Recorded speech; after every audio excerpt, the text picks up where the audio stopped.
And part of the reason why I'm asking you about this is that I do think it's related to the Born on the Road theme, because it seems to me that those early years with big skies and wide horizons and your parents on a permanent sort of adventure, even though there was obviously so much work attached, must have shaped your world and trained you really to be curious, because you were constantly seeing new things. You were on this adventure and made you curious now, I would imagine, as a musician and a songwriter too. So it's all just been this long continuum from birth, as far as I can tell.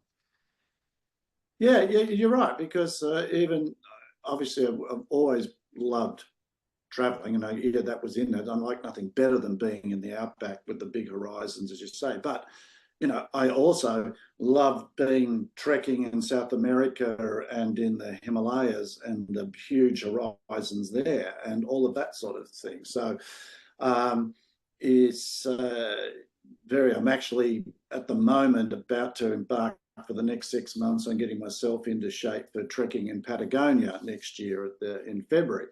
So always one of my bucket list destinations. So, and being curious, yeah, you're right. And I think obviously Slim and Joy had to be curious about to be a writer. You've got to be curious. It doesn't matter whether you're writing novels, you're writing plays, you're writing scripts, or you're writing lyrics. You've actually got to be curious about it. Something's got to pique your interest, and then you either delve into it or it sparks something, an idea in your own head. So you really, there's a couple of songs on this album where I actually, rather than just writing like, oh, I got an idea, a theme, I got an idea, but I really needed to do some research to actually know what I was talking about. In the song Caroline, which is about the steam trading route on the Murray-Darling, I sort of came up with, I thought, well, I learnt this very much from my mother. My mother was a great researcher. When she writes a song, she decided she'd write a song on the Indian Pacific about the train. So she researched it all.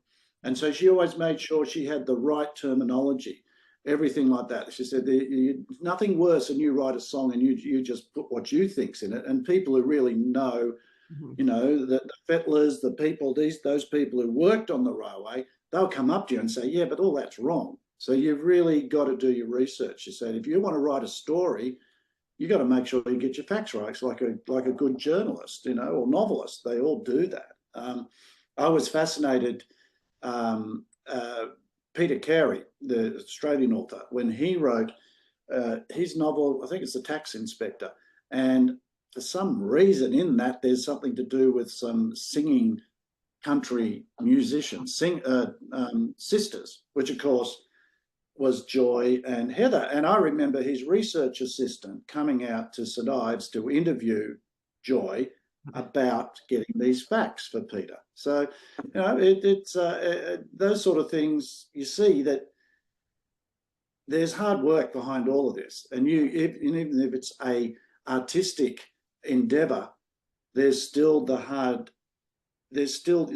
you've got to get the facts. You've got to do the factual basis for it. Even if you want to then take it on a flight of fancy, you've got to have something that you base that around.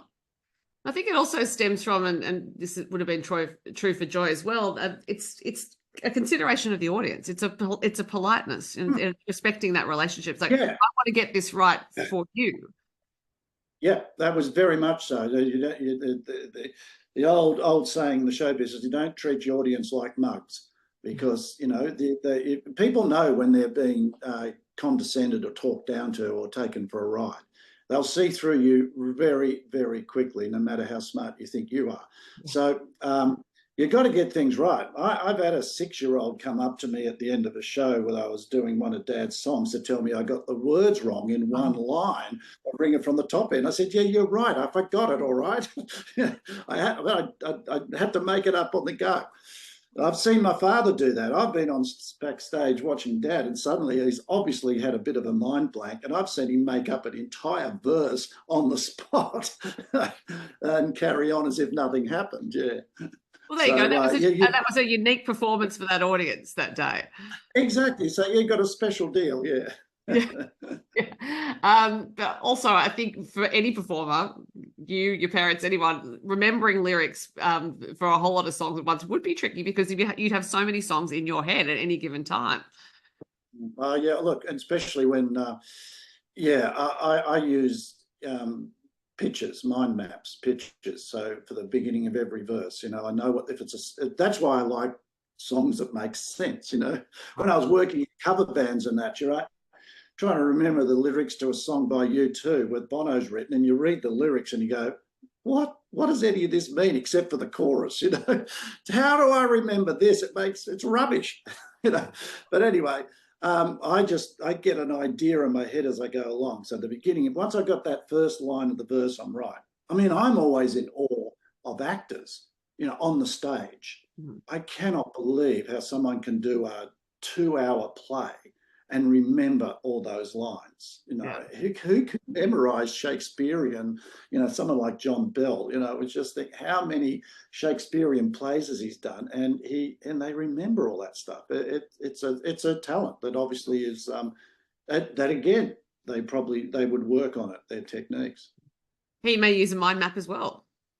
He might have his own version of that. It's all about, you got to have something. Not many of us have photographic memories, so we've all got to have something to latch it onto. Yeah.